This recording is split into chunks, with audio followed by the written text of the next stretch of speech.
Podcast with your host, Jake Weaver. Engineered by Cedric Swan.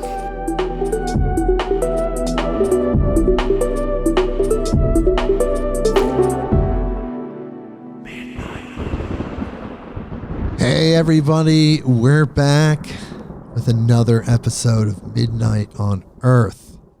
I'm your host, Jake Weaver, and we're here to bring you more knowledge, more light, and more love. As usual, today we have a lecture episode. We're doing another lecture episode with a man named Robert Anton Wilson. Perhaps you've heard of him. He passed away in 2007. Incredible, really strong philosophical mind. And we're going to learn from him today with a lecture that he did. He was a lecturer as well that has graduated into the next dimension. And he's going to be here with us through the time stream. And also here with us is my usual guest co-host who does such an amazing job. And I deeply appreciate her presence. She's here with me. And we're going to listen. Brynn Anderson from Vital Force Herbs. Hello, Brynn. Hey there. How's it going? It's going fantastic. I just want to say thank you out there to all the listeners that have been tuning in regularly, weekly, and listening with myself and Brynn when she's here and the guests, all the people that have contributed and everyone that's put their energy into helping spread the word, and just everybody out there. I just want to say thank you.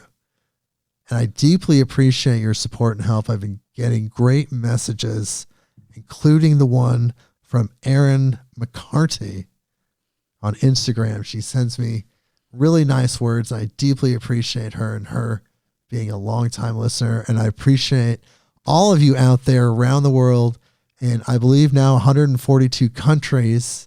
It's been out there in various forms and capacities. And I deeply appreciate that.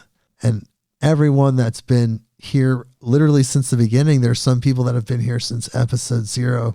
And I appreciate you as well. And even if you're just coming on this week or any of the times that you discover this, I deeply appreciate you connecting with us and being a part of this experience. It's been really awesome for me personally to learn from all of these incredible people, including Robert Anton Wilson that we're going to learn from. But before we do that, I need you to do something for me. Go to bluecobracbd.com. That is bluecobracbd.com. And there you will find Blue Cobra CBD oil, the highest quality CBD oil on the planet, period. Because the method of extraction, how the CBD is extracted from the hemp, it's a proprietary method called the HIT extraction method. It was developed by a man named Howard Hitt, a.k.a. Big H. And it uses no chemicals, no solvents, no gases. Nothing unnatural was used in that extraction process. So it's unlike anything else out there. There's 3 versions. The King Cobra, maximum strength. Little King Cobra, regular strength, and Wild Thing CBD for pets, because we want our pets to have high quality medicine. I'll say it all the time. I love my cat, Amadeus. He's such a sweetheart. Love my cat. And I just think about if he ever had a problem, the first thing I would go to would be the Wild Thing. So check it out. We have a discount code. It is Big H, B-I-G in the letter H. That gets you free shipping on any order in the continental 48 United States.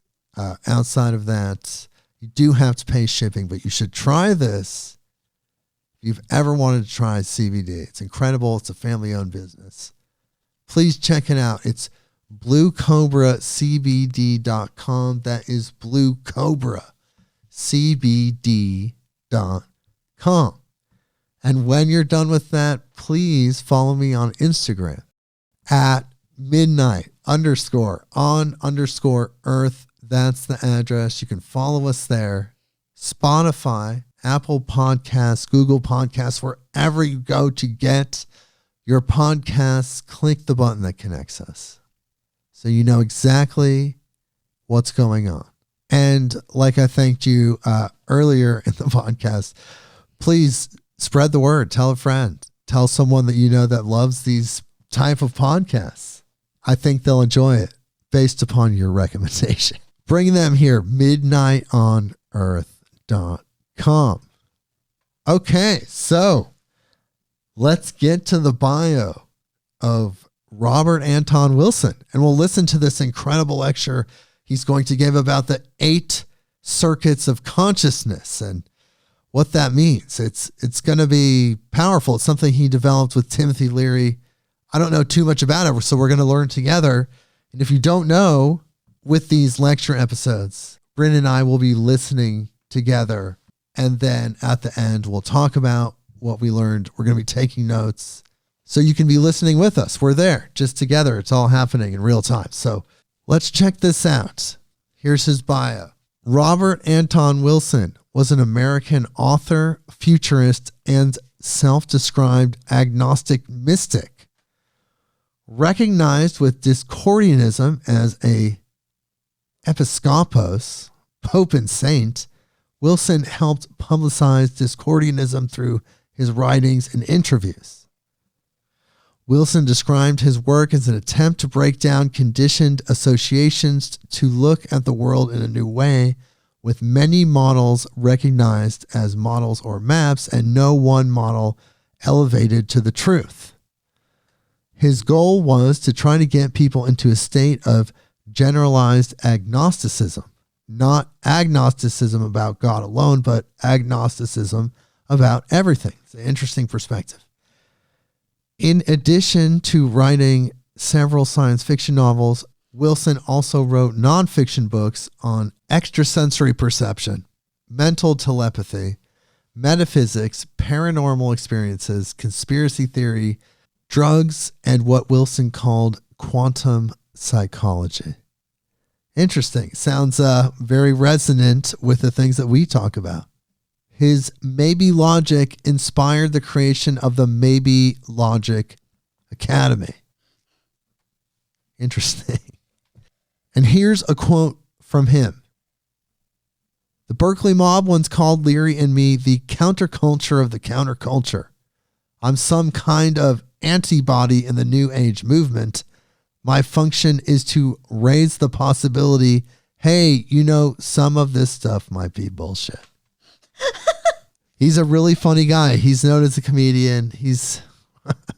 We're going to have fun with this guy, Robert Anton Wilson. I'm so glad that we're going to learn from him. He's an interesting author. He wrote that Illuminatus trilogy, and he's been in the scene for a really long time, but then he passed away in 2007. I remember being exposed to his writings early on in my life, and I thought it was really powerful stuff. And I'm glad he's going to be here on the show, ethereally, through time and space with us. So this is his talk, or one of his talks, about the 8 circuit consciousness. I'm not sure what year it's from, but it's really nice and clear audio, so it's going to be a fun experience. So afterwards, again, we'll recap and talk more about it. So here we go. Robert Anton Wilson, the 8 circuit consciousness. So Bob, one of your major themes in all your works is consciousness change, and it seems to even have been a huge theme in your life. Why is this so interesting to you? There's an exercise I learned from Aleister Crowley, who learned it from a Buddhist monk in Ceylon. It's a simulation of enlightenment. you sit down and as long as you can and think of as many aspects of the answer to the question, why am I sitting here doing this exercise? Well, I'm sitting here doing this exercise because I read about it in a book by Aleister Crowley, and he heard about it from a Buddhist monk in Ceylon. But why did I read a book by Aleister Crowley? Well, because Alan Watts recommended a biography of Crowley. And you go on adding reasons, and after a while you come up with things like, I'm sitting here doing this exercise because the Scandinavians overfished the North Sea in the 5th century, and they couldn't make their living as fishermen anymore, so they turned to piracy.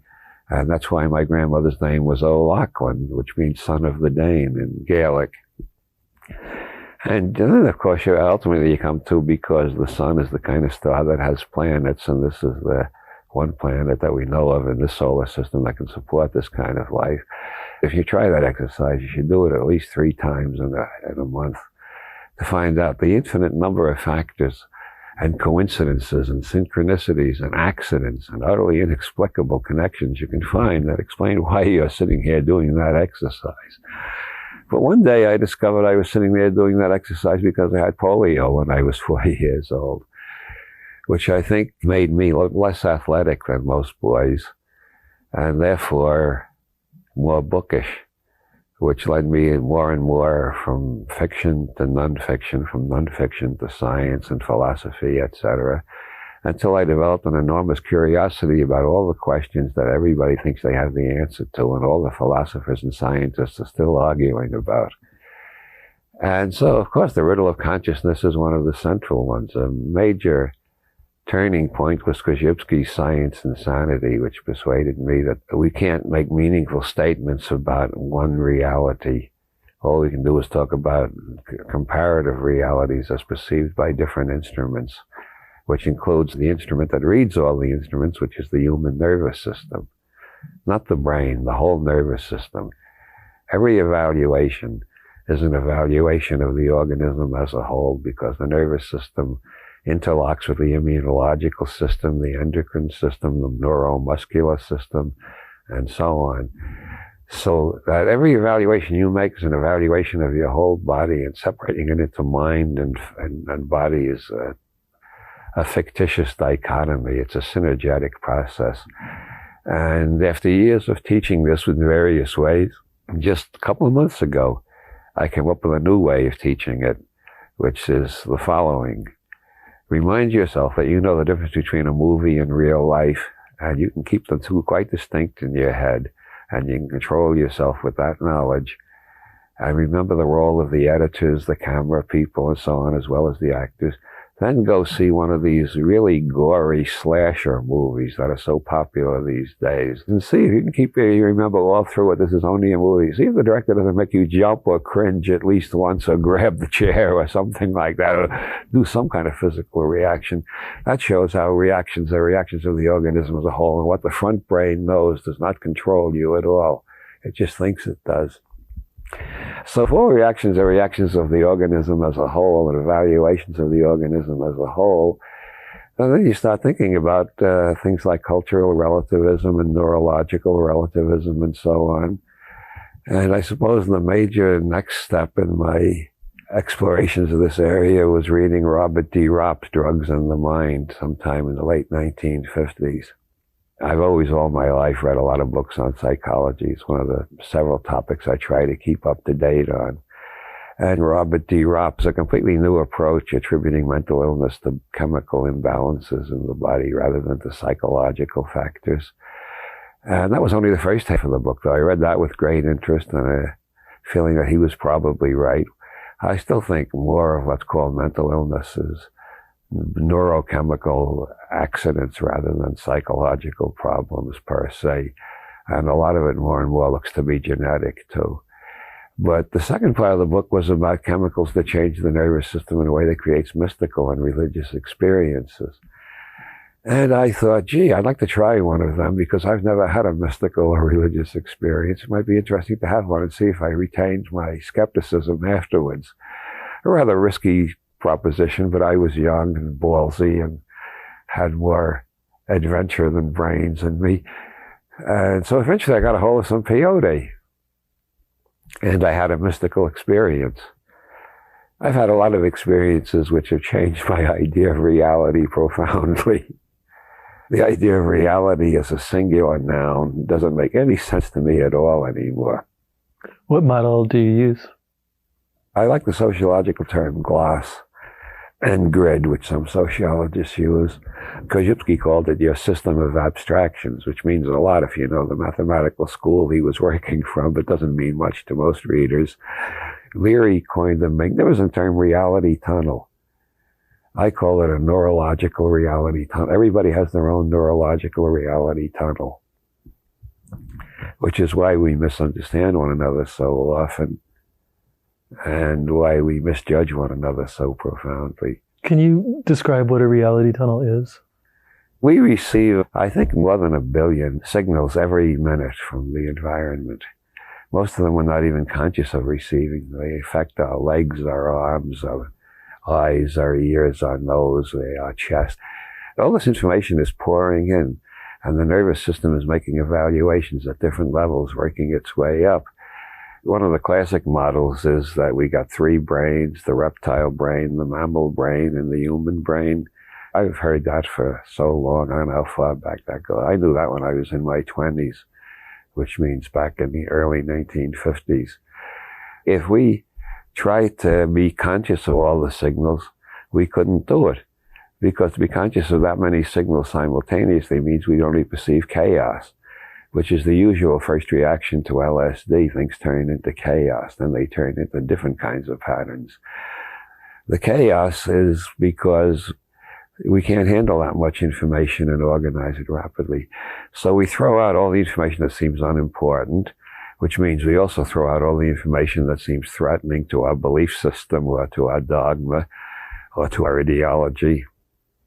We throw out everything we think can be ignored safely, so we concentrate on the things that seem important.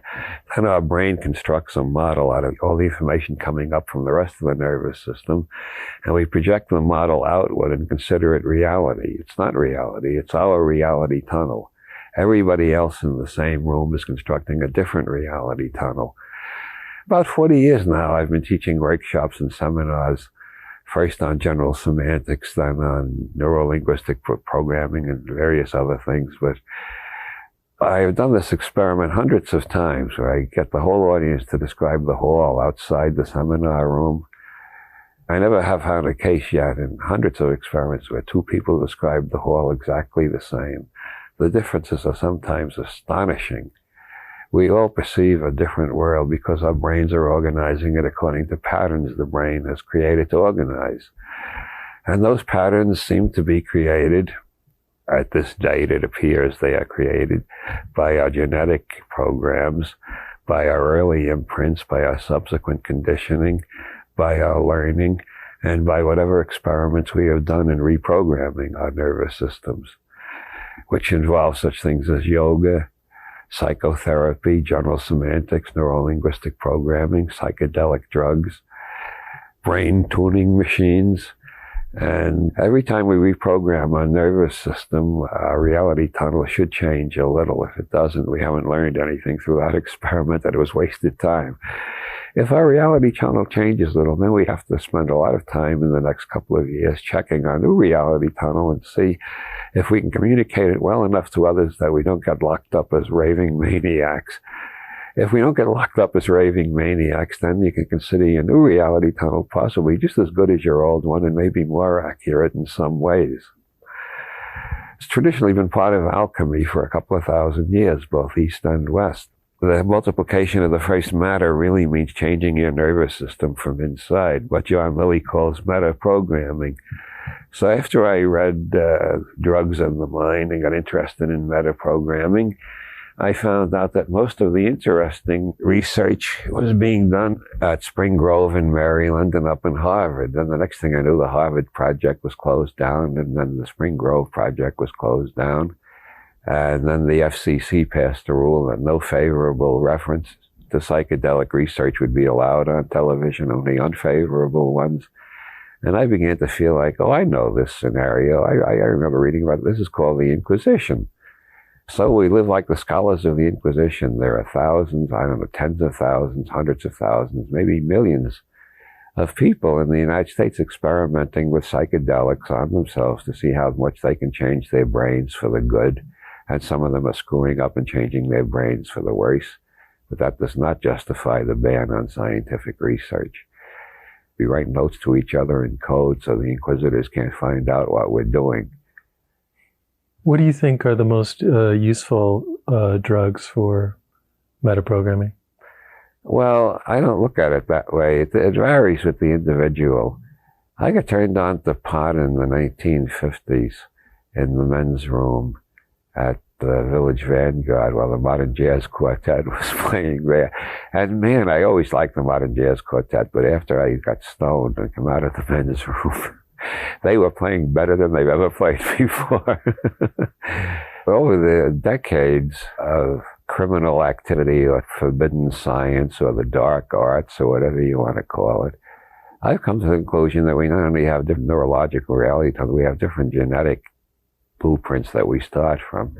And I don't think there's a single drug, psychedelic, antibiotic, aspirin, or anything you could name that has the same effect on two people. People have to find out for themselves which drugs are safe for them. And no czar can decide for you. I mean, he can enforce his will on you by the use of soldiers, cops, guns, etc. There's no way he can decide which drugs are safe for you and which are dangerous for you. By and large, among the drugs that are currently controversial, that is to say illegal, I would say marijuana is the safest.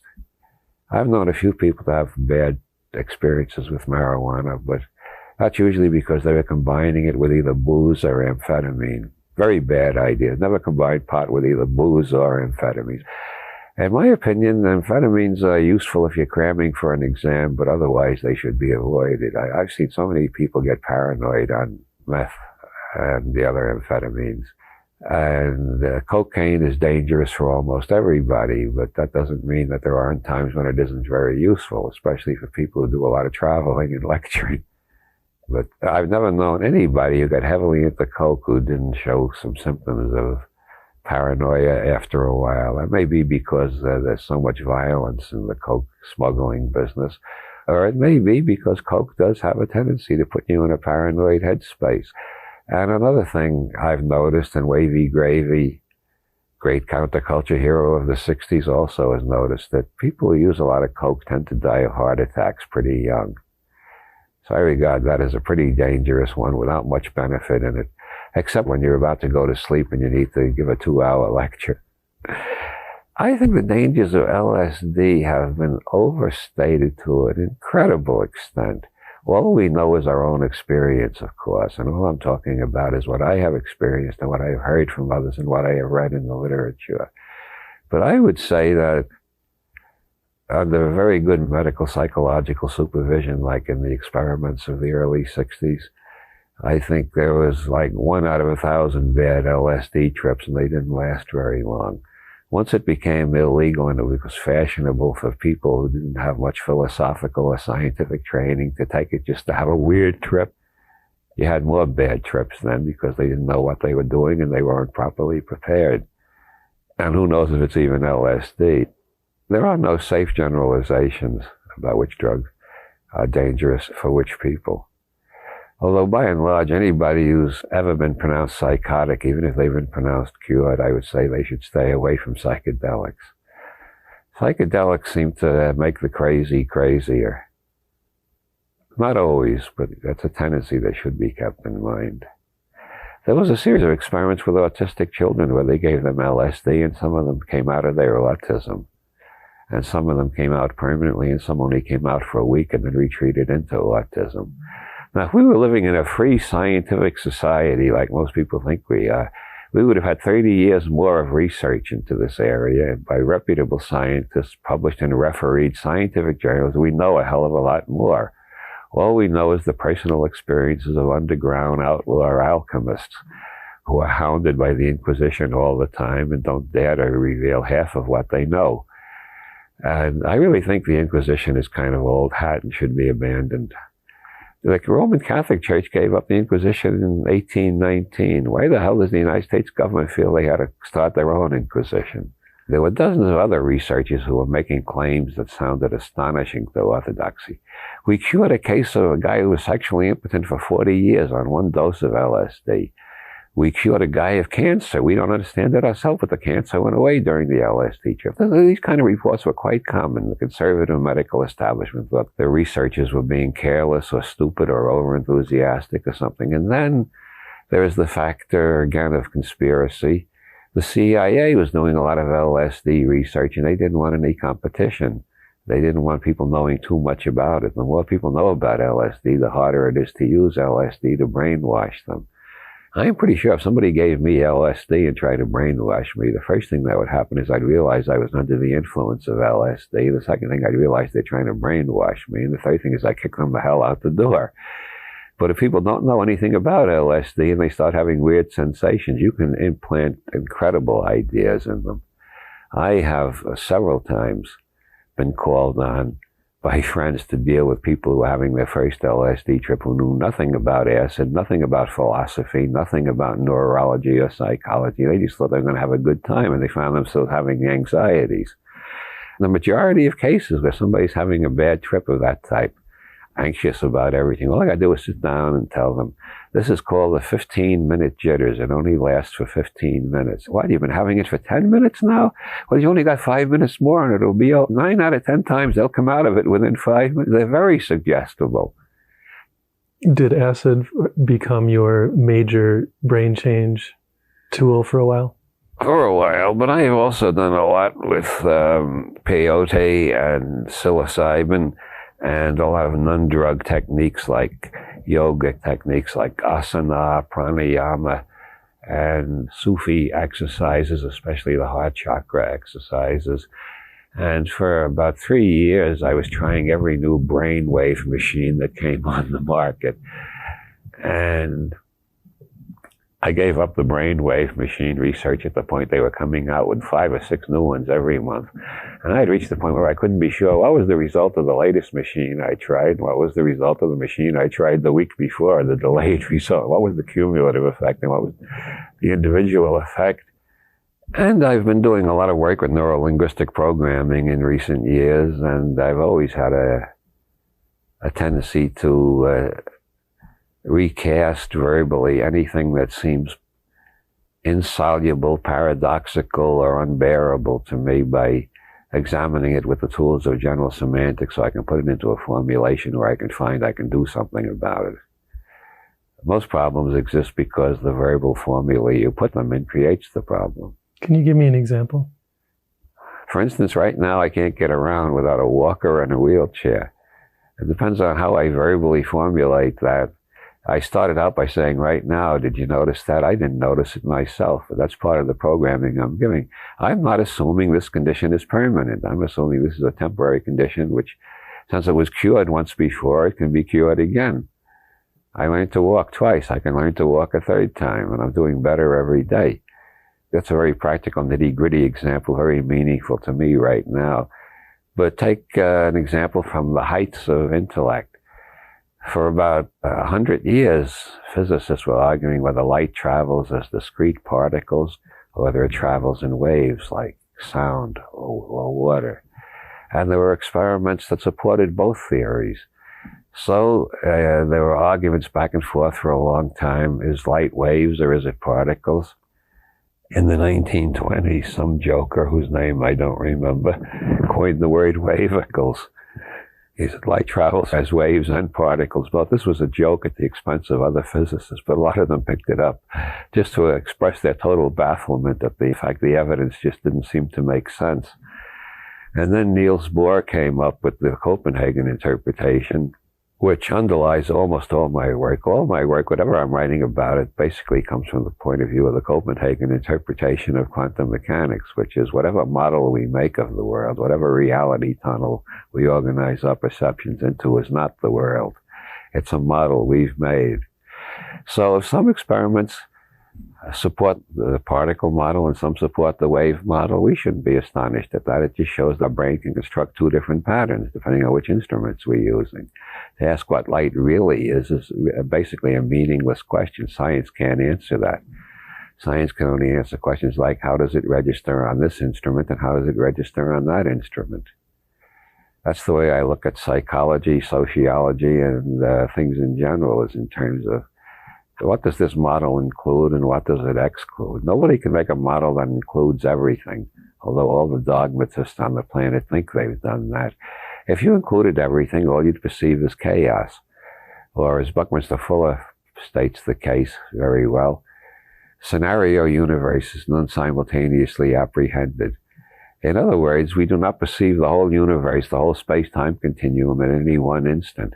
If we did that, our brain couldn't handle all the information. We perceive it in cross-sections. And if you do Zen meditation or any type of yogic meditation, you'll see how long a minute is. You can't keep track of the millions or billions of signals. How many different signals are coming in that you usually don't notice? What I call model theism is making a model, then worshiping the model as if it were a god, and hating everybody who has a different model. Model theism is the idea that your universe has been simultaneously apprehended. That's impossible according to general relativity. It's non-simultaneously apprehended. So what you experience tomorrow, if it entirely fits your beliefs today, that's because you're not paying enough attention. So speaking of models, it seems that your favorite psychological model comes from Dr. Timothy Leary. Is that correct? Yes. In the Eighth Circuit model, yes. Could you describe for listeners the basics of this model? I've done 2-day workshops on the Eighth Circuit model, and I've done 1-hour lectures, and I've done 2-hour lectures. Let's see how brief I can condense it to without making it totally incomprehensible. Leary's basic assumption is that our personality or interpersonal reactions results from genetic blueprints as modified by early imprints and later conditioning and learning and re-imprinting, if we learn anything about re-imprinting. Well, we start out with basically amoeboid floating consciousness recapitulating the beginning of life, and we have to bond to a mother or a mother substitute, depending on how lucky we are. If we're lucky, we get a mother. If we're not lucky, we imprint something else. There's a case in one of Robert Audrey's books, a giraffe whose mother was shot by hunters right after it was born, and the giraffe imprinted the jeep, and it followed the jeep around and tried to nurse from it, etc., treated the jeep as a mother. Now, this shows the biological basis of the Jungian archetypes. Jeep has 4 wheels, sort of like the 4 legs of a giraffe. There was research where birds that brought from the Galapagos Islands, where there haven't been any predators in about 1 million years, were tested by having cardboard cutout kites in the shape of hawks fly over them, and they all crouched and tried to hide. So that archetype had existed in the birds' brains for over 1 million years when there were no predators around. They still had the archetype hawk meant danger. So we were born with archetypal images and desire to find the equivalent that we can attach to in the external world. Leary calls that the biosurvival circuit. I call it the oral biosurvival circuit, to emphasize the importance of the nursing experience. And the oral biosurvival circuit Leary conceives of as basically one-dimensional.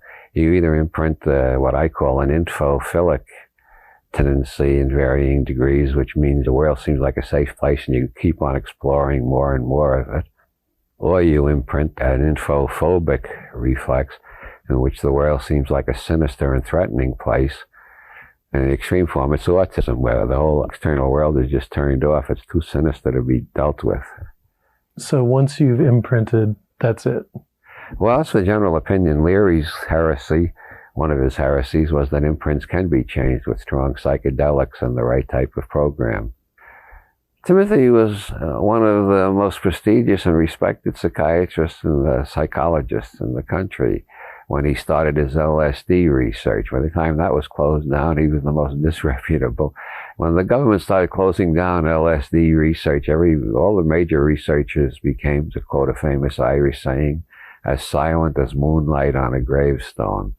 Leary didn't. He went around the country raising hell and saying the government should not shut down scientific research and science should be free of government interference and all sorts of subversive and sinister things like that. So eventually, according to Leary's story, he was framed by a cop in Orange County.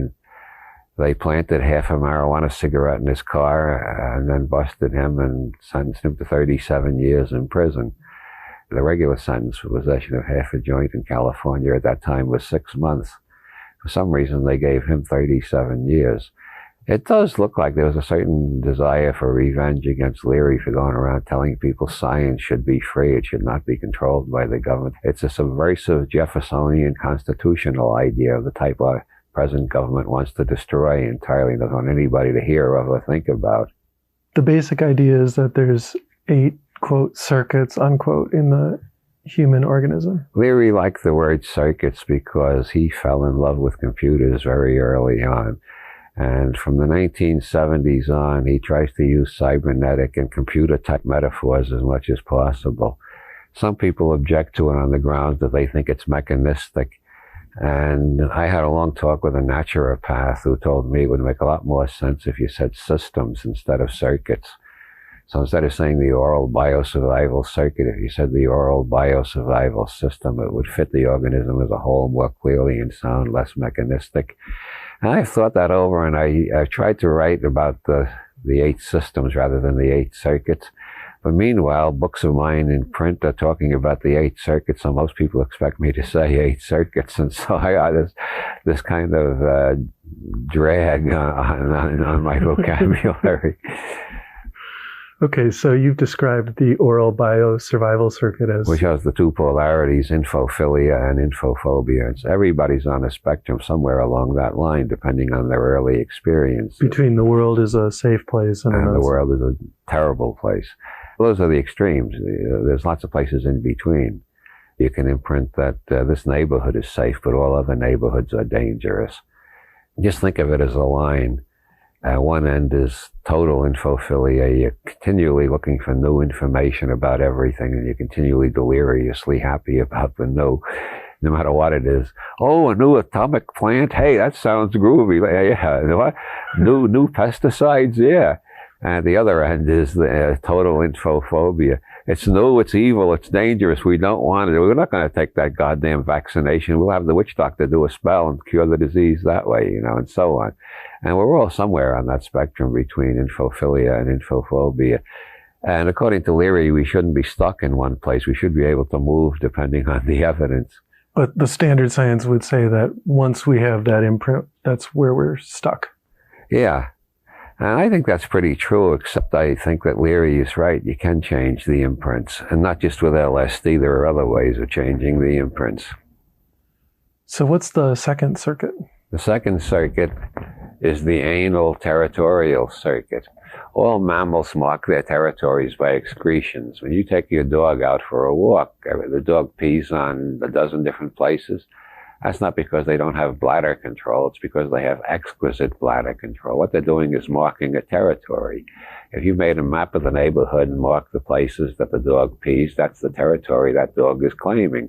If he sniffs another dog's urine on a part of his territory, he'll pee there extra long to reiterate his claim to that territory. All mammals do this. As Timothy said in one of his more whimsical moments, the only intelligent way to discuss politics is on all fours.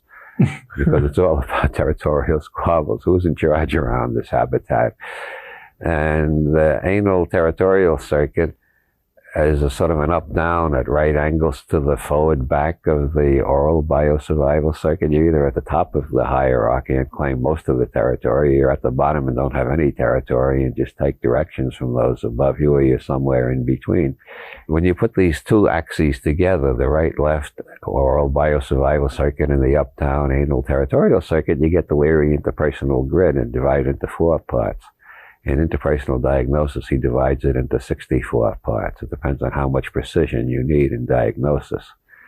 By the time you've started to walk around the house and meddle in family politics and struggle with your siblings and your parents for how important you're going to be in the hierarchy, and you find out where you fit in, you find out who you can bully and who can bully you and who you got to submit to and who you can dominate and so on.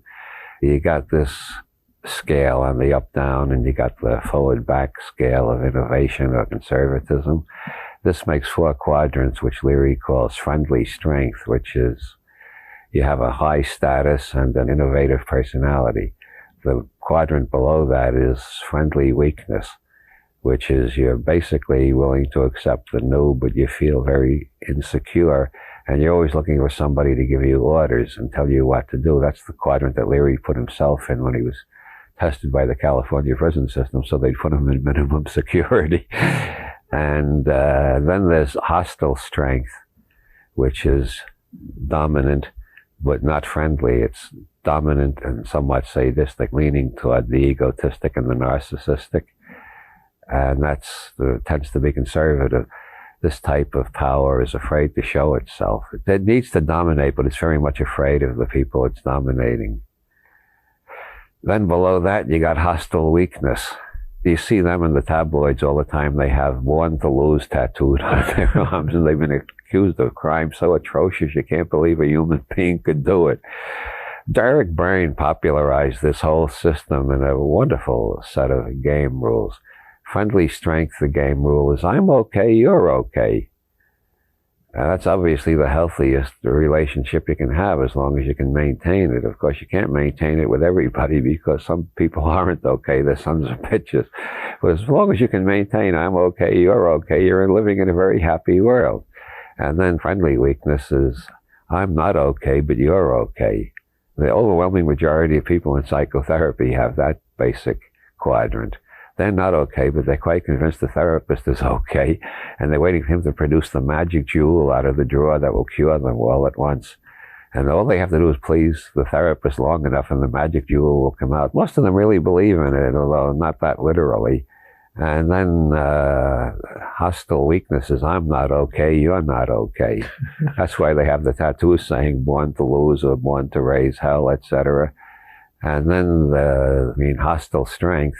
Eric Byrne's slogan for that game is, I'm okay, you're not okay. And that is the favorite game of ideologists of all stripes. The person is always going around telling everybody else what's wrong with them and trying to straighten them out. Never in a kindly way like friendly strength, but always in a morally reproving way.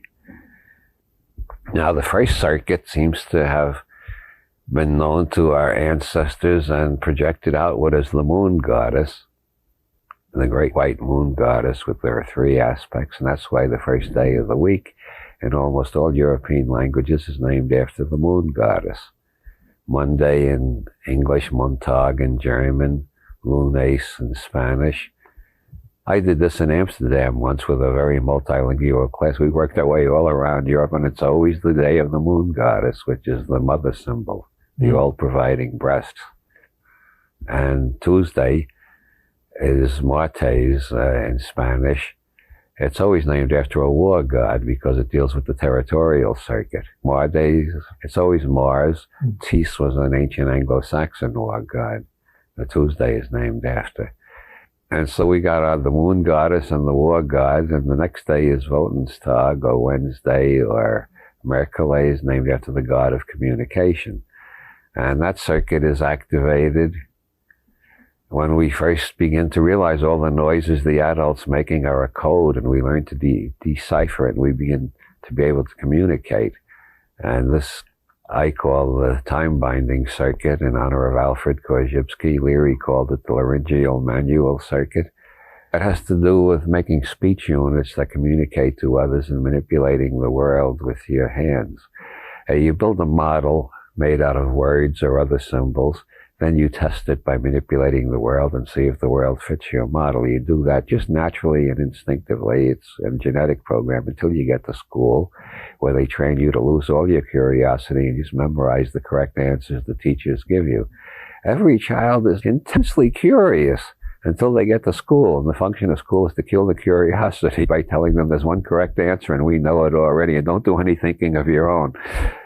They stop that by the time you reach the college level, and they allow you to begin thinking then, unless you go to a Catholic college. So the third circuit is kind of a thinking circuit. Yeah, it's in terms of Jungian psychology, the first circuit is sensation, the second circuit is feeling, and the third circuit is reason. In Freudian, it's the oral stage, the anal stage, and the latency period. Anyway, with the third circuit, we have a revolution. The first two circuits tend to be basically conservative. They keep repeating the same patterns over and over throughout history. That's the major theme of Finnegan's Wake, how these first two circuits throughout history continue to produce the same patterns over and over. Cain and Abel, Napoleon and Wellington. It's all the same story. It's always the two brothers trying to kill each other. This is an evolutionary relative success for most mammals and most vertebrates, as a matter of fact. But the third circuit, by letting the information be transmitted across generations, creates this information acceleration, which gets faster and faster as it goes along. Korzybski called that the time-binding function, and he said it's what differentiates people from other mammals. And once you get into the verbal and symbolic world, if you only learn words, you stay in one reality tunnel or belief system. And I always abbreviate belief system as BS, I think a very useful abbreviation coined by my friend David J. Brown. When you learn mathematics, you find there's a variety of symbol systems. If you can think in both words and mathematics, you got a lot more freedom than people who only think in words. If you're good at visualizing, you have another semantic circuit that word people don't have. Einstein, for instance, considered a great mathematician, said all of his ideas came to him as images first. Then he got the equations, and the third step was getting the words to explain the equations. This acceleration of information leads to faster and faster change, which is very disagreeable to the people in high positions of authority who have this burden of omniscience that they're supposed to be doing all the thinking, perceiving, smelling, sensing, hearing for the whole society, because everybody else is just supposed to follow orders. With this burden of omniscience and information doubling all the time, they get more and more out of contact with objective reality in the sense of what's going on in the sensory, sensual space-time continuum. And so they more and more are making their decisions based on the basis of things they learned when they were in college 40 years ago, or things they heard from older politicians before they got into it. And everybody's afraid to tell them when they're wrong, because that's the way you get a pink slip and wind up on the unemployment lines. So we got the acceleration factor of information and the deceleration factor of the authoritarian structure, which doesn't like the acceleration factor and keeps trying to slow it down. And that, to me, is the basic dialectic of history: information attempting to break free and ruling elites trying to stop the flood of information from unseating them and creating a world they can't manage because they can't understand. So back to Circuit 3, how does that affect us personally? Well, it gives us the capacity for perpetual learning and perpetual intake of new information and transformation of ourselves and our societies. And it also tends to trap us in the cocoon of our favorite symbolism so that we can't think outside that. Then our BS, or our belief system, becomes a set of blinders which keeps us from letting any new signals in. If you're talking about abortion and somebody keeps saying baby killers, you can't get anywhere, because they have created a semantic grid in which the fetus is by definition equal to a baby. And nobody has claimed this that about any other species. Nobody claims that an acorn is an oak tree or an egg is a hen. But for some reason, in the human class of life, the fetal form is equivalent to the post-birth form. I think that's one of the more remarkable metaphysical ideas floating around in our society. So you were saying that the first circuit gives us a forward-backward orientation, and the second circuit gives us an up and down orientation. Is that correct? Yeah. And so this third circuit orients us how? The third circuit seems to correlate with the fact that the majority of the population uses the left brain much more than the right brain, and uses the right hand much more than the left hand. The left brain is connected to the right hand. The right brain is connected to the left hand. And this creates a basic left-right polarity in our thinking. And when you put together the forward-back of the oral biosurvival circuit, the up-down of the anal territorial circuit, and the right-left of the time-binding circuit, you got three-dimensional space, which is the first type of space mathematically organized by Euclid, or somebody writing under the name Euclid, or somebody earlier that Euclid ripped off, or whatever. And that seemed to be the only real space up until the 19th century, when mathematicians discovered other kinds of space. The reason it seems like the only real space is because it's the way our nervous system stacks information. And that's why the third day of the week is the day of the god of communication, Mercury, Wotan, as the case may be. So where do we go on the fourth day of the week, or in the fourth circuit? Well, Thursday, Thortag, it's always a thunder god and a father god. This is the domestication circuit. This is the socio-sexual circuit. At puberty, the DNA, which has been sending out RNA messenger molecules, making changes every day of your life probably, but at puberty it sends out a whole bunch of new RNA messenger molecules. Your whole body changes. And since the mind and the body are one system, the organism as a whole, the nervous system and all of its links to the endocrine and the muscular and other systems, suddenly you find yourself the bewildered possessor of a new body and a new personality for whom the only important question in the universe is, where do I get laid? And that remains the most important question until you're in your 40s, at least, sometimes until you're in your 80s, I hear. And to show how imprinting works on the fourth circuit, there's a case in Masters Johnson, human sexual dysfunction. A guy who was about to make out for the first time in his life in the back seat of a car. At the crucial moment, a cop flashed his light in the window and said, "What are you two doing in there?" And this guy remained impotent until he arrived at the Masters Johnson clinic for re-imprinting. They managed to re-imprint him and create normal male potency, but he was impotent for, I think it was 20 years before he showed up at the Masters Johnson clinic. And we all tend to have our own favorite sexual profile depending on the incidents around our initial orgasm and mating experiences. Ergo, we all seem a little bit queer to one another. I call the fourth circuit the guilt circuit because every society has its own sexual rules. Whatever tribe you are born into, you got to learn the local sexual rules and obey them, or at least pretend to obey them, or if you can't obey them, try not to get caught.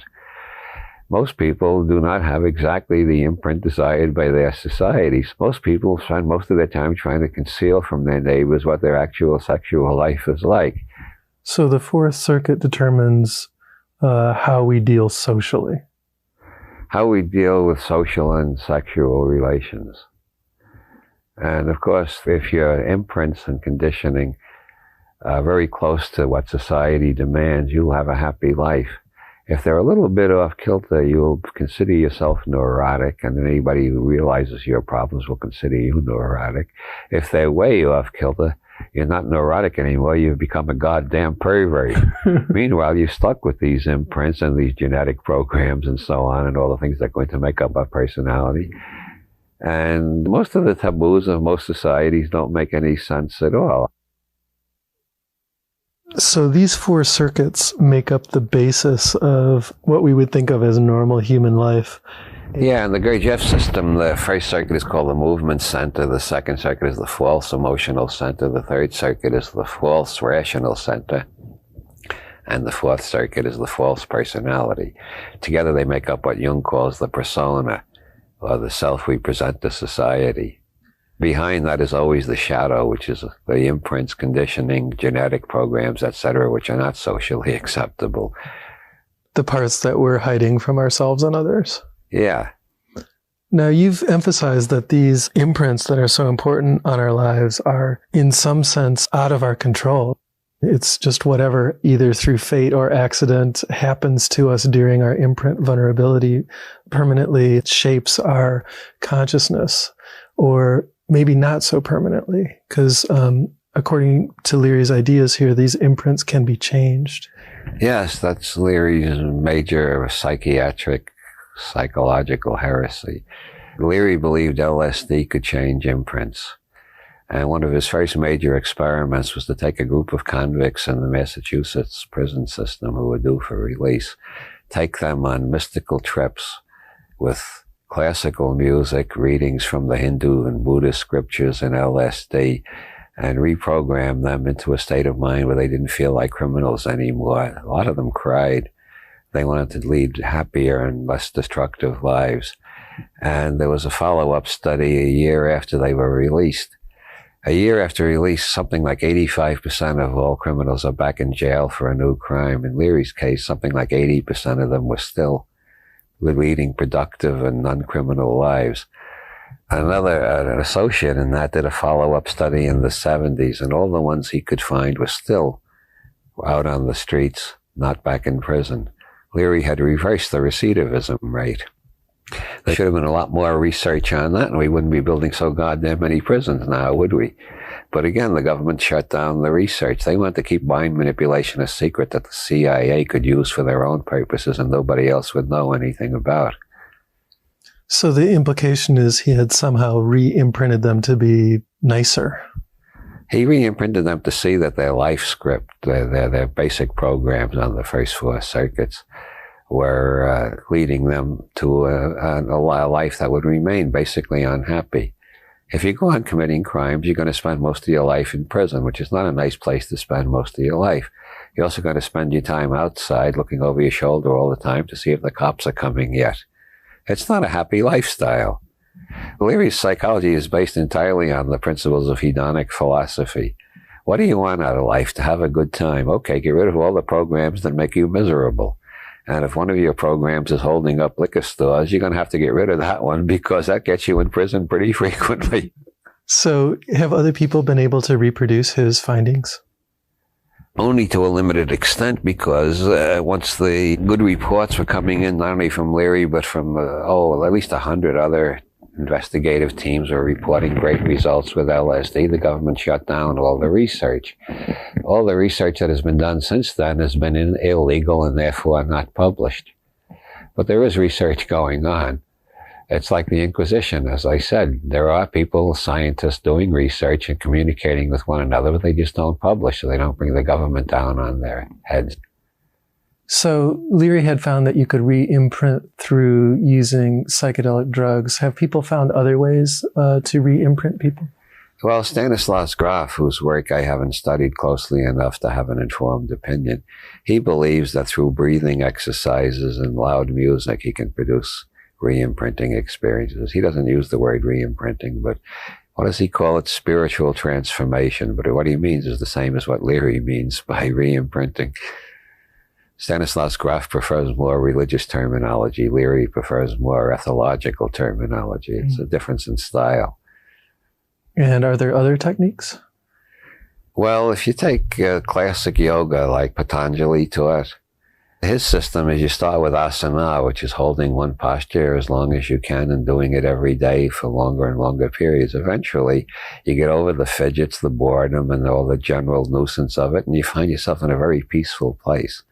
This seems to be the unimprinted first circuit before you've imprinted either infophobia or infophilia. The next step is pranayama, which quiets all the emotional compulsions on the emotional territorial circuit. And the third step is dharana, which is concentrating on one image and driving all words out of your head. That seems to be the hardest step for most people. So very few people follow that. Instead of dharana, there's mantra.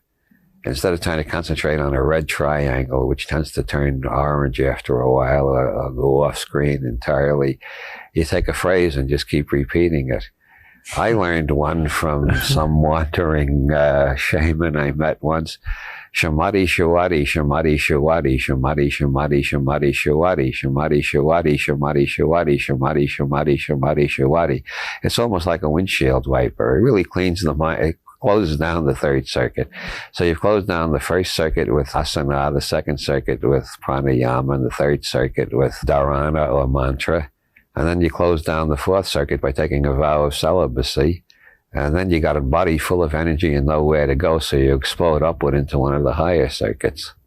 At least that's my analysis of how yoga operates. Those who don't want to take a vow of celibacy can study the art of Tantra, which takes the sexual energy and instead of blocking it entirely, formalizes and ritualizes it into a higher circuit experience. Now that we've looked at the 4 basic circuits, what are the higher 4 circuits? Well, the 5th circuit Leary calls the neurosomatic circuit, and I've never found a better label for it. The neurosomatic circuit is turned on by bleaching out the first 4 circuits in the traditional yogic way, or by just ordinary meditation without yoga exercises and all the accessories. Just spend 45 minutes a day trying to clear your head of all thoughts by repeating a mantra or by concentrating on some object in your field of vision and blocking everything else out. Korzybski recommended staring at an apple. Korzybski, the inventor of general semantics. Anyway, the most fashionable method recently is the brain tuning machines. You tune the machine down from beta to alpha, and you get very tranquil and calm for a while. You turn it down below alpha to theta, and you get into a pretty deep meditative state. Anyway, the 5th circuit, the usual way of turning it on, which I almost forgot to mention throughout most of history, has been cannabis. Cannabis is the specific chemical for the receptor sites in the brain where the neurosomatic circuit is activated. Whether you smoke it or eat it in muffins or brownies, it tends to create an explosive enrichment of the sensory, sensual manifold. And immediately you'll find a hell of a lot is going on in your body and in your perceptual field that you never noticed before. And a lot of it is hilarious, and a lot of it is sexy, and a lot of it is thrilling, and a lot of it just bowls you over with mystical awe. How does turning on this 5th neurosomatic circuit affect the other 4 circuits? Well, 1st circuit anxieties begin to look silly and paranoid. 2nd circuit emotional compulsions begin to look a bit robotic, and you're embarrassed by them and you want to get rid of them. And 3rd circuit reality tunnels begin to seem very subjective and relative, and none of them look objective and totally real anymore. And your 4th circuit sexual pattern begins to seem a bit robotic and silly too. So you gain quite a bit of perspective on yourself. Yeah, you're gaining more freedom. Bob, does standard psychology recognize this neurosomatic circuit? Well, it's one aspect of what Freud called the oceanic experience. Freud recognized it as a human phenomenon, and he thought it was a blissful regression to infancy, which he thought was harmless, but he didn't want to stay there. He had to come back to adult reality eventually. But he did recognize it as a human experience. Jung puts all the higher circuits under the general title intuition, bunches them all together. There's a guy named Kenneth Ring who did a lot of LSD research when it was legal, and then switched to near-death experiences. When he couldn't use acid anymore, he started collecting experiences from people who had out-of-body experiences or seeming out-of-body experiences, or whatever you want to call them. He found a lot of similarities to LSD trips.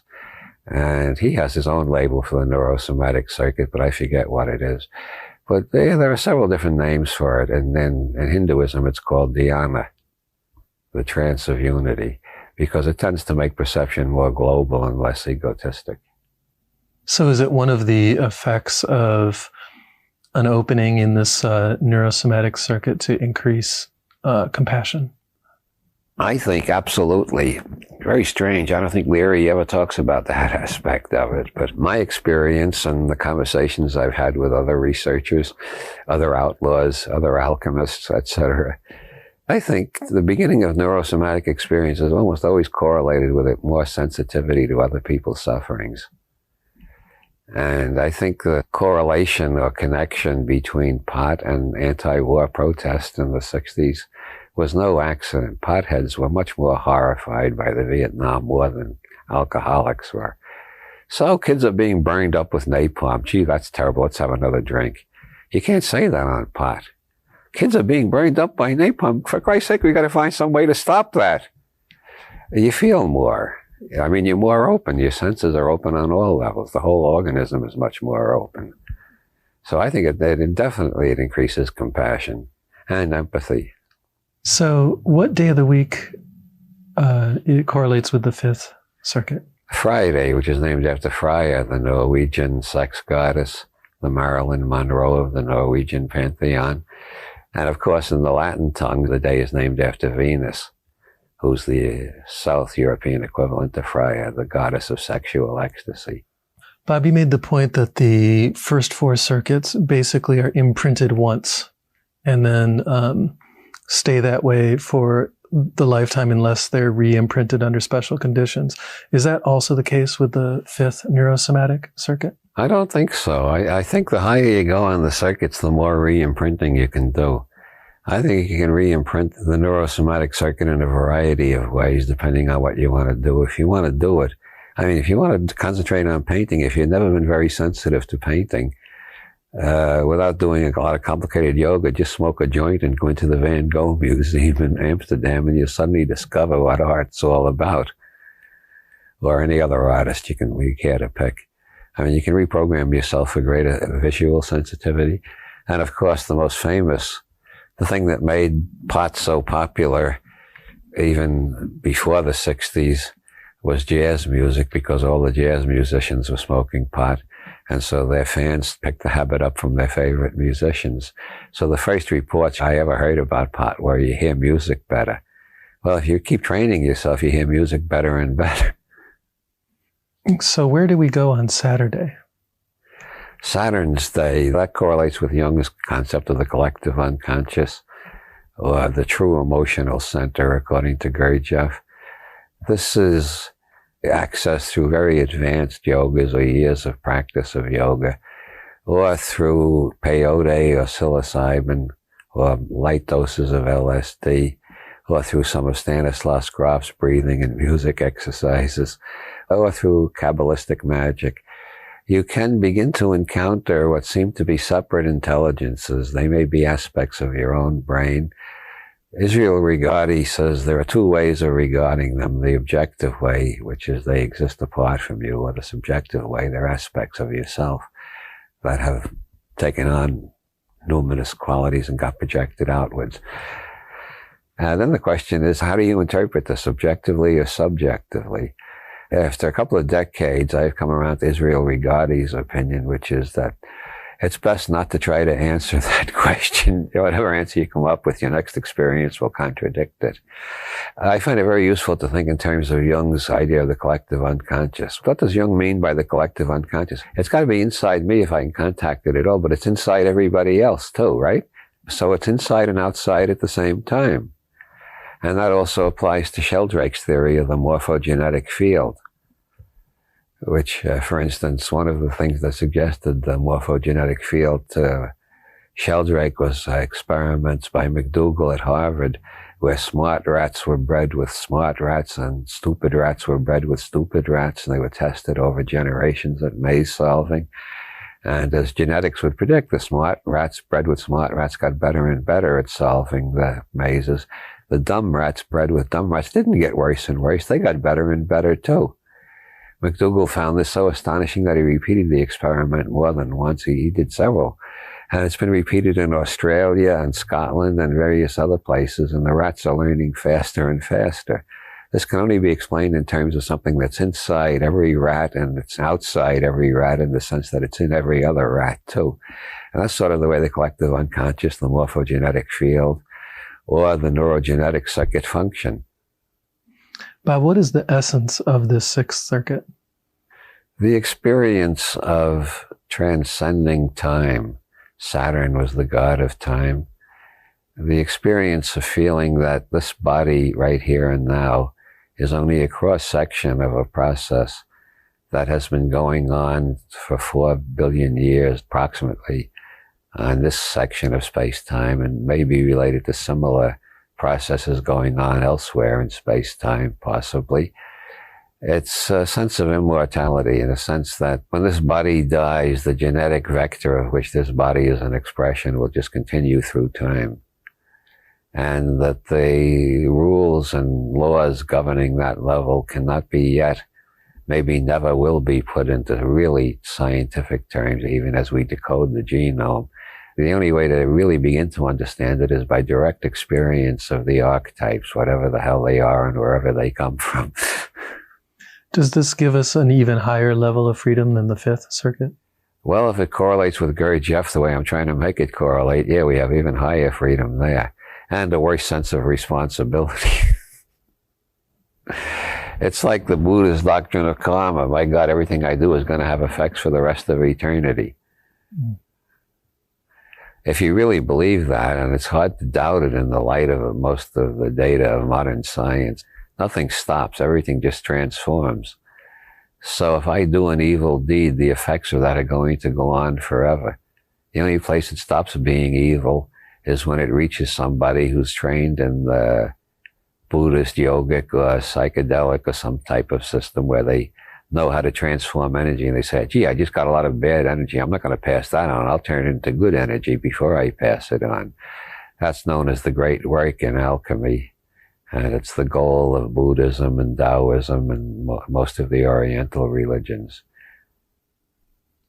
So if the neurosomatic circuit helps to increase our compassion, the neurogenetic circuit increases our loving kindness. And hilaritas. That's a word I picked up from Ezra Pound's cantos.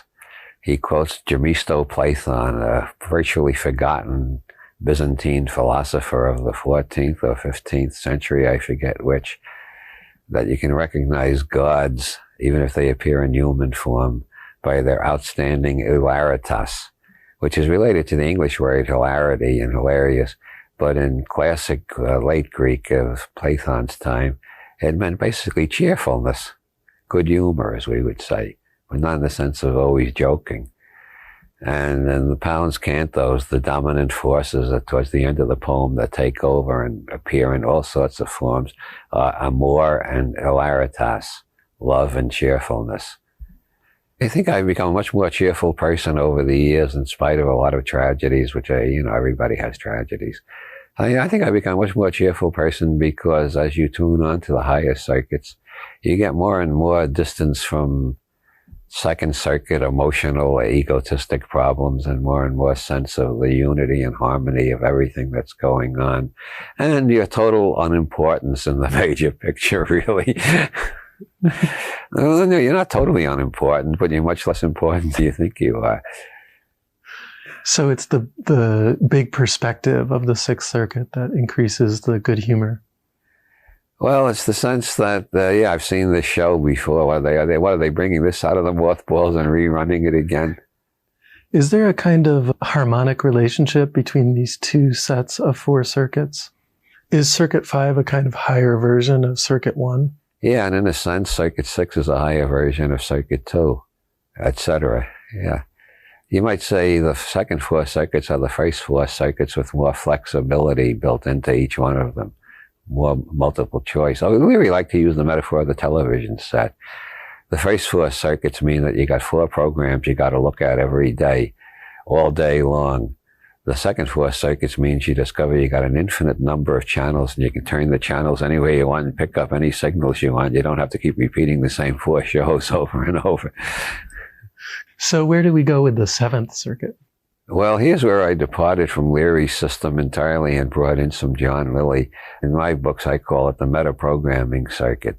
This is the circuit where you begin to reach the level of dialing and redialing your circuits to the extent that you become sort of like a computer that can program itself. To talk about this at all seems totally unbelievable to people who've been heavily imprinted by the fundamentalist, materialist reality tunnel. But Christian Science, faith healing in general, and things like that are examples of how people's neurological programs can absolutely overrule things that would be deadly to people without that flexibility. Every type of genius, I think, results from metaprogramming.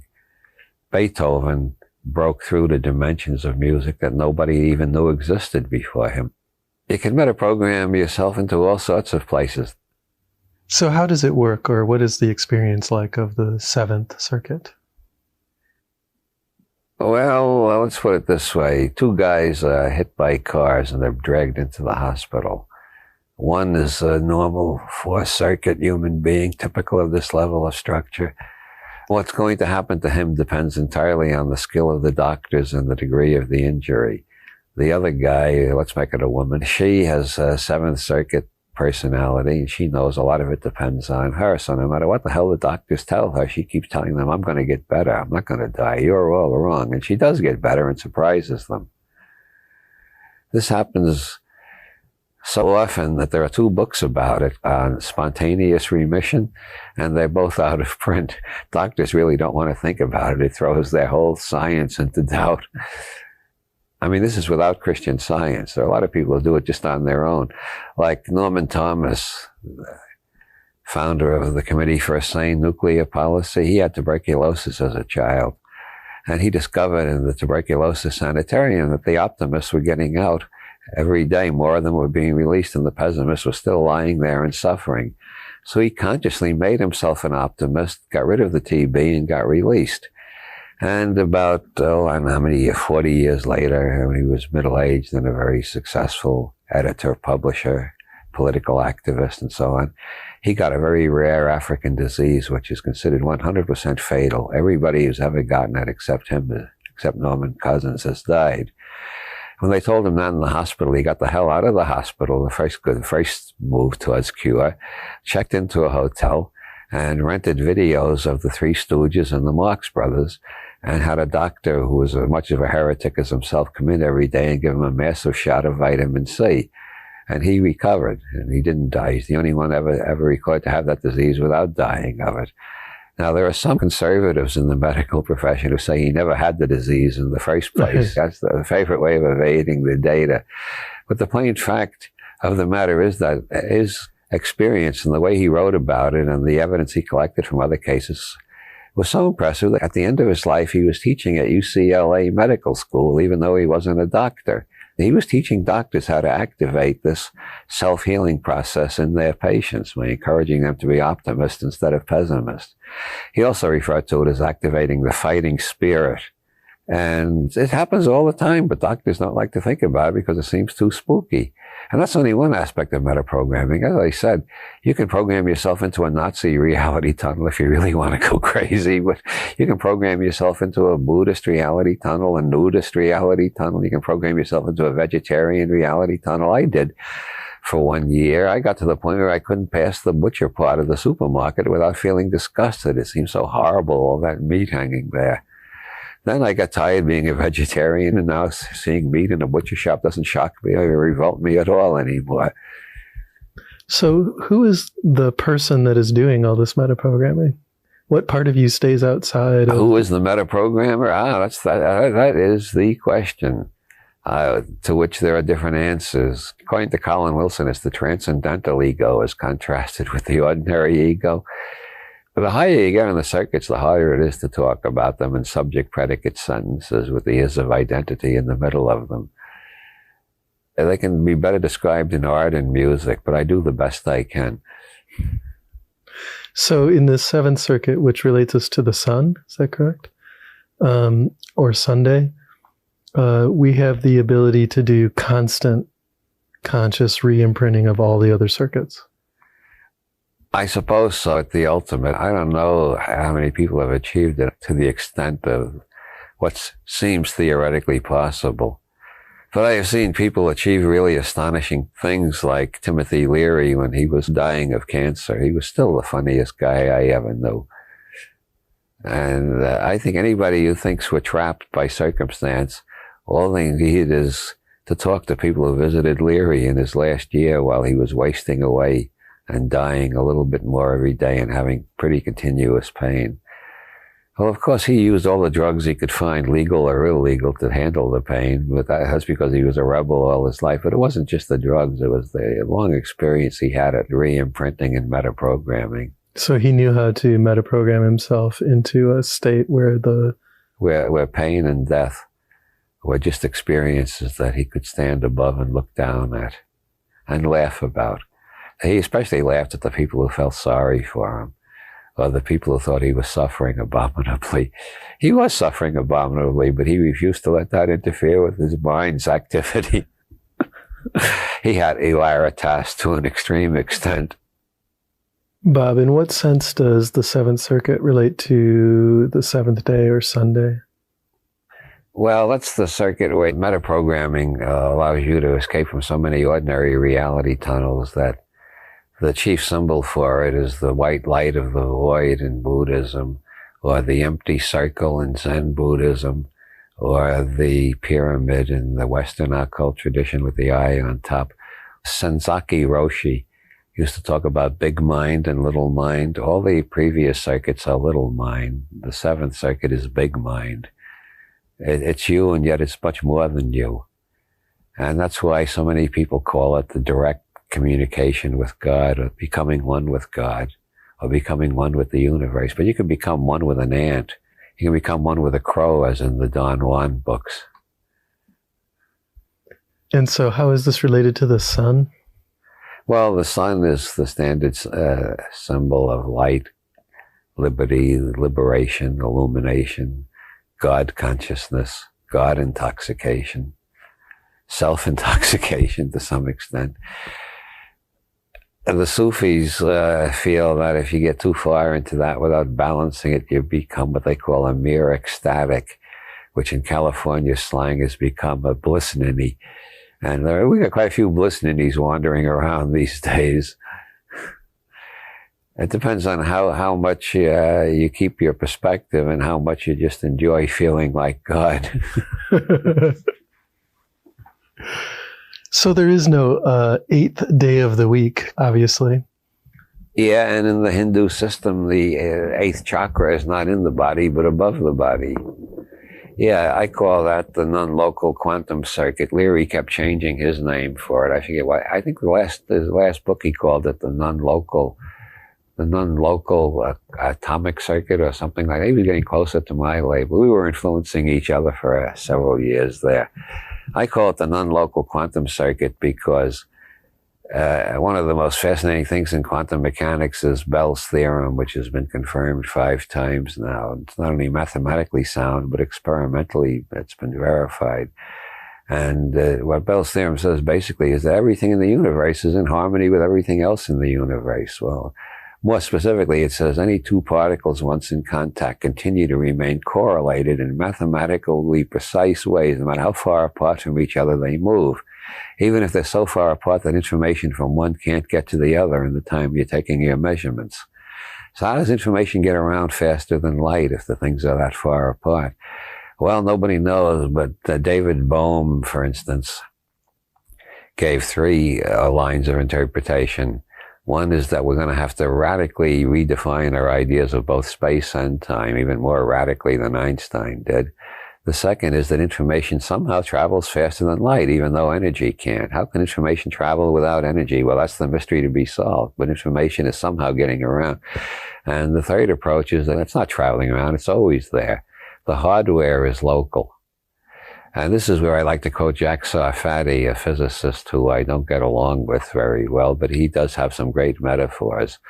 And his metaphor for this mysterious interconnectedness, of which Douglas Adams, remember, said everything is interconnected, but some things are more interconnected than others.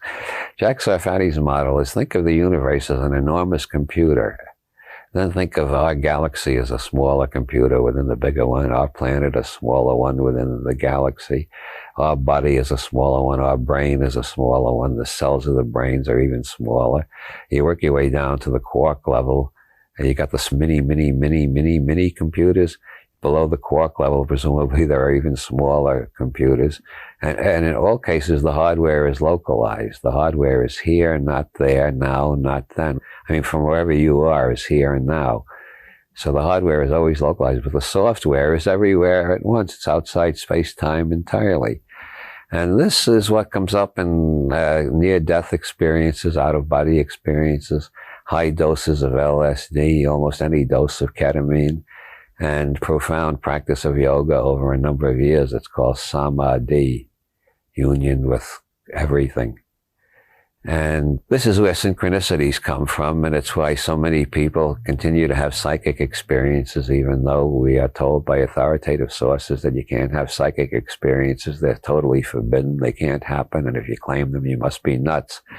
Still, the majority of people will report at least one psychic experience in their life whenever a poll is taken. Some people have dozens of psychic experiences. And this just comes from the big mind rather than the little mind, the non-local rather than the local level, the software rather than the hardware. Of course, I'm using a lot of modern scientific metaphors for traditional mystical concepts. That's because I find the traditional mystical language just doesn't satisfy my criteria of general semantic accuracy and neuro-linguistic programming of the sane sort. So I have to put it into the best scientific metaphors I can find, because this means that everything I say is potentially refutable. If the government would allow free research, everything I say could be either disproven or made more plausible. Nothing in science is ever proven. That would require an infinite number of experiments. But if you disprove enough theories, the one left standing looks like the only alternative we have until we disprove that one. But nothing is ever proven. What happens is one model seems more plausible than all the others. But in the more advanced sciences now, we frequently have 2 or 3 models. In physics, we got quantum mechanics and general relativity, and they're not convertible one into the other. And within quantum mechanics, we got 8 schools of interpretation as to what the equations mean. And nobody is quite sure what general relativity means. So in terms of the human organism, you picture these 8 circuits. Have humans always had these, or are they evolving circuits? I don't know. The Sufis refer to the higher circuits as the next step. Sufi literature is full of references to the next step. The idea is that we're all evolving into something different. They don't divide it up into 4 circuits, although they do have a chakra system which more or less correlates with the 8 circuits. At least if you're as ingenious as I am, you can make it correlate. Like I've made it correlate with the Gurdjieff system with a great deal of effort and strain, but it does seem to work. As a matter of fact, there are 2 Gurdjieff schools that are using my books in their curriculum, so I'm not distorting Gurdjieff too much and making his system isomorphic to Leary's. But do you personally feel, or at least suspect, that these are evolving over time? It seems plausible to me. I think that the first circuit sort of recapitulates amoeboid life. The second circuit recapitulates vertebrate evolution. The third circuit recapitulates human evolution. The fourth circuit recapitulates the process of civilization.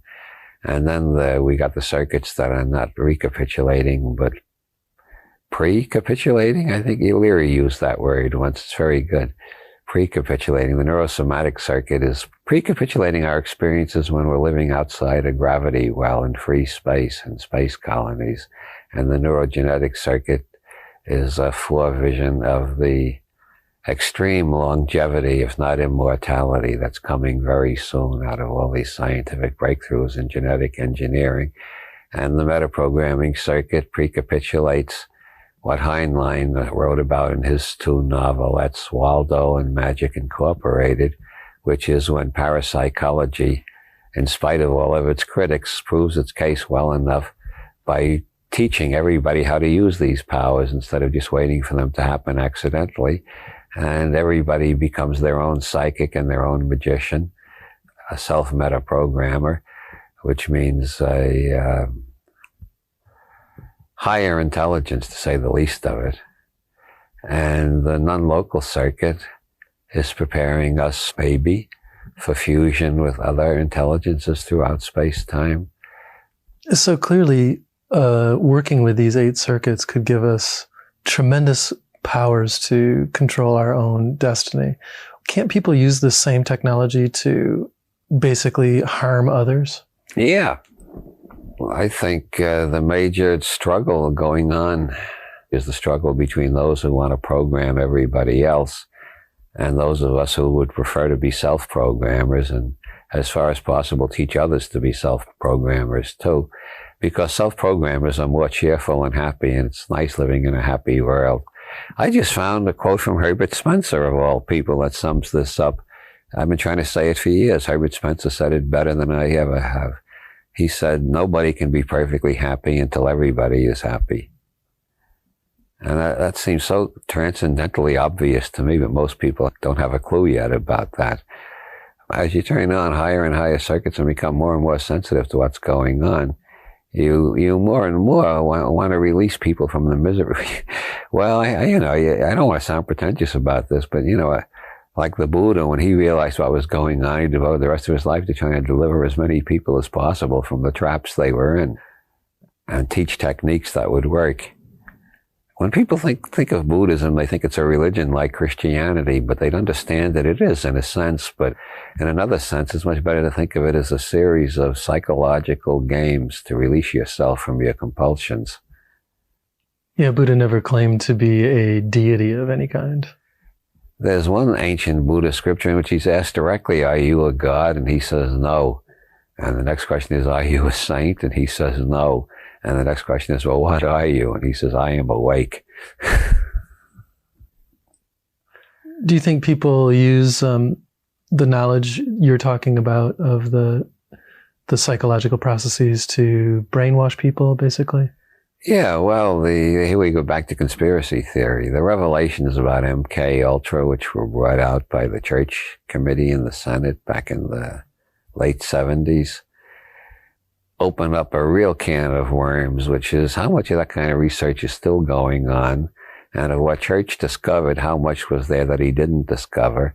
Church lost in the next election after those hearings, and Bob Woodward in his book Veil presents some evidence that doesn't prove, but makes a pretty plausible case that the CIA spent a lot of money on something they're not supposed to do, interfering in American elections. They're allowed to interfere in the elections of other countries, but they're not supposed to interfere in our elections.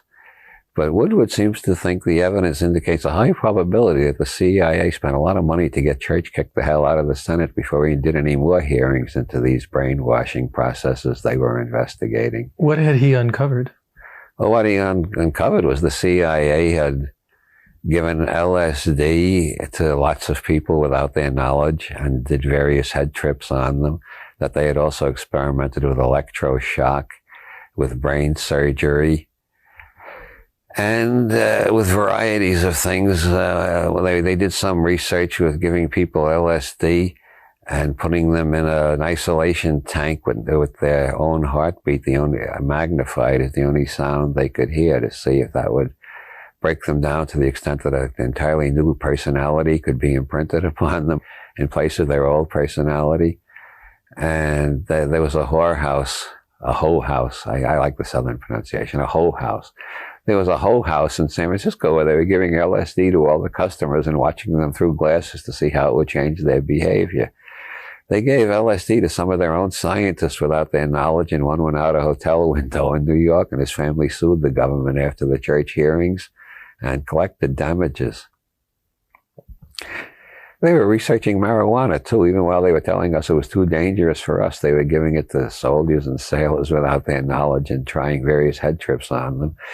One of the goals was to learn how to extract information from an enemy agent that couldn't be obtained through torture or any other technique, where they had a mental shield of some sort installed by their own intelligence agency where they just couldn't reveal certain things, how to break through that trapdoor code, so to speak, and get them to spill what they weren't supposed to spill. They did a lot of research on that, but they did a lot of research too on how to create more than one personality, just like the Manchurian Candidate, which everybody thought was a fantasy. It was a fantasy to the extent that we don't know whether anybody ever succeeded. We don't know, we can only suspect. But the CIA did a lot of research on trying to create people who would be CIA couriers and agents and do jobs for them and never remember doing it. They would have two personalities. When they come back to their ordinary personality, they'd have a vague memory. I went to Paris, I had a good time, had a wonderful love affair, and they wouldn't remember that they were at the American embassy or a Soviet embassy or something doing spy jobs. They wouldn't remember any of that. Whether they ever succeeded, nobody knows, but they sure were trying very hard, and they had almost infinite funding. Well, and if indefinite funding. Given the power of re-imprinting that you're describing, it seems likely that they could succeed at it. There's a book called Operation Mind Control by Walter Board, who has several cases. I feel that the evidence strongly suggests they succeeded. I don't want to say that it's been proven. All it can be said is they were doing a lot of research that from an ordinary human perspective looks as despicable as Dr. Mengel's research in Nazi Germany. They are mean bastards, they are. So the antidote to this, as you were mentioning the other day, would be knowing the principles of re-imprinting already. Yeah, having experience at re-imprinting, so when they start fucking with your head, you can fuck with their heads back. How does the this 8-circuit model tie in with Dr. Leary's ideas about life extension and space migration? Well, to some extent, he thought the higher circuits were preparing us to deal with life extension and space migration, which he felt were inevitable results of the scientific breakthroughs that were occurring and could be predicted to continue occurring from the 70s, 80s, 90s, and so on into the next decade. He felt it was inevitable that there would be breakthroughs that would lead to cures for all the diseases we know of. Now we've got research on nanotechnology, some of which is aiming at building molecular computers that will run through your body. Once they're injected with a needle, they run through your body and check every cell, and every cell that's malfunctioning, they'll fix it. That seems to be indefinite life extension or possible immortality. And there's a lot of other areas of life extension research going on. And then there's the overwhelming probability that in the 21st century, a lot of people are going to be moving off the planet Earth. And Leary felt the higher circuits would be much more useful after we achieved longevity and space migration. So if you're living a very long time in a very open environment, the higher circuits are more natural modes of being. Not only that, but the lower circuits, which are relatively mechanical, would make for more dangerous blunders and for more boredom. If you're trapped in the same timid position on the biosurvival circuit and the same emotional compulsions on the second circuit forever and the same belief system of BS on the third circuit forever, life gets more and more boring. With the higher circuits, life gets more and more interesting. Hilaritas, amor et hilaritas. Okay, and we're back. Robert Anton Wilson. We just listened to another lecture from someone that has left this dimension and is doing their thing from the other side.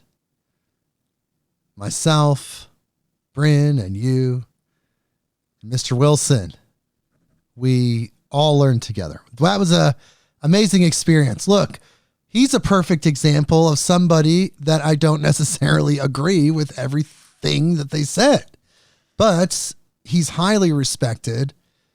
His books are well known and well quoted throughout all counterculture circles. So definitely wanted to bring him into the fold. But like I said, I don't always agree with everything any of my guests say at any time. And this is just another case of that.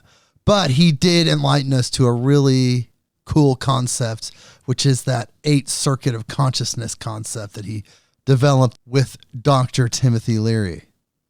Brynn, what did you think about that? You made some fantastic notes there. I mean, you're putting a lot of work in. I hope everybody realizes how much work Brynn puts into each episode when she's here as a guest. Brynn, what did you write down here? I like to take notes. Yeah, he had some interesting things to say. I definitely noted how he paralleled his 8-circuit theory with the days of the week and the planets, which are archetypal energies. And so that was pretty spot on, I thought. And fusing astrology, alchemy, and psychology together. And then also sort of overlaying that with the chakra system, and talking about how the 8th chakra is outside of the body, as well as the 8th circuit sort of encompassing beyond the realm of the human experience. So that was all really interesting to me, just especially from the time period that he was coming from, when I feel like that astrology and alchemy information was much more rare to come into psychology speak. And so, yeah, I thought that was cool. I wonder, with people like him who spent so much of his life and life energy trying to make these psychedelic treatments legal, enlighten people to the therapeutic effects of these substances. And now in 2022, we've come so far, and he graduated in 2007. So I wonder what he would be feeling about today's climate in regards to those situations. It's changed so much. I bet he would be incredibly excited and thrilled for everyone. Yeah, I think that he would be. I mean, it would be so different to hear him talk today, given what's going on and having treatment centers and having everyone in mainstream society talking about microdosing or, taking mushrooms before the soccer game or whatnot. That would probably be a big trip for him. I thought it was interesting when he was talking about the experiments with children with autism and LSD. Yeah, that was the first I've heard about this. So it made me want to read those studies. That was really interesting to me. Yeah, it made people come out of their autism briefly in some cases, but somehow they were able to move their consciousness into this dimension, which seems to imply that autism itself is a multi-dimensional experience. I mean, we did talk about that with Alex Marcoux in our episode about sacred autism and her experiences. But yeah, that seems to validate that. It's a consciousness experience. It's somehow non-localized. The autistic consciousness is somehow not fully in this dimension. And when you take a substance that alters your reality perceptions, it can shift that consciousness energy into where we are. It's very, very strange. Right. Well, maybe you're able to access it from coming from a different dimension.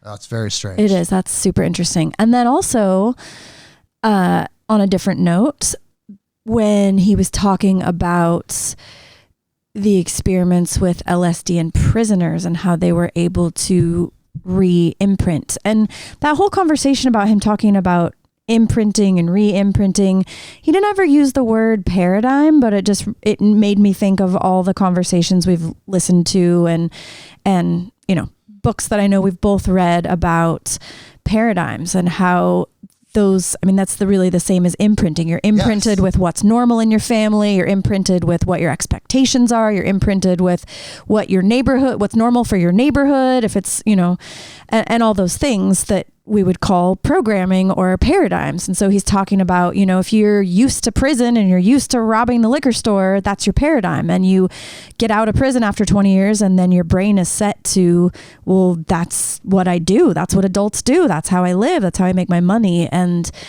it takes a lot of conscious work for us to change whatever our paradigms are.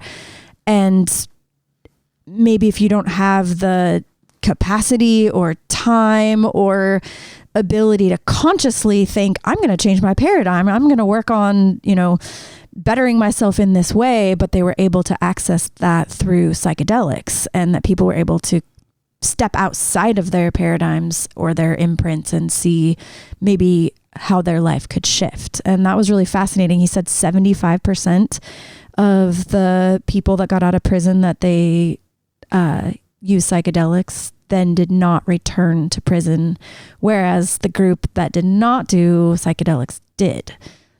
Yes, it's all very interesting. The imprinting, you're right, is very similar to the paradigm concept. The imprint is almost like the back end of the paradigm, because you get that imprint first, which then fuels the validity of the paradigm, that somehow that imprint was valid, and then the paradigm, your multitude of habits that you determine are how you function, or at least that was given to you by someone, then is ran past the imprint validates it. It's all very strange. And then you're in a feedback loop of robbing the liquor store. Yeah, so, that is where psychedelics come into play. You can separate the self and go above all of those imprints and look at those and say, wait a second, that's not beneficial, or that is beneficial. I want to strengthen that. But like you said, we're all operating from different reality tunnels. I thought that was so cool. Yes, the neurological reality tunnel. Yes. Do you ever feel like you're stuck in a neurological reality tunnel? Sometimes, but really it's just showing us that each human being, each living being, each conscious being is truly existing in their own universe. Like they're literally their own universe. Everything is created by and for that individual consciousness. It's all an illusion. The separateness, it's all an illusion. we all are existing in that reality tunnel. Right. And he talked about how even no two drugs, even something like ibuprofen, is going to affect the same two people the same way, even though it may have a purpose. And that's definitely the way that I work with plants.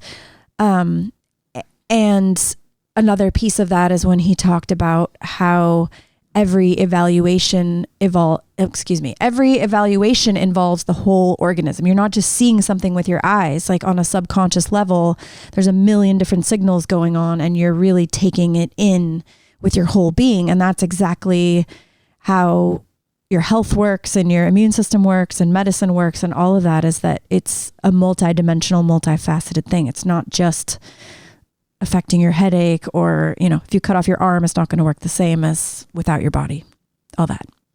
Yeah, it's a lot that we've learned today from Mr. Robert Anton Wilson. I just wanted to bring him in. I've heard such great things about him over the years.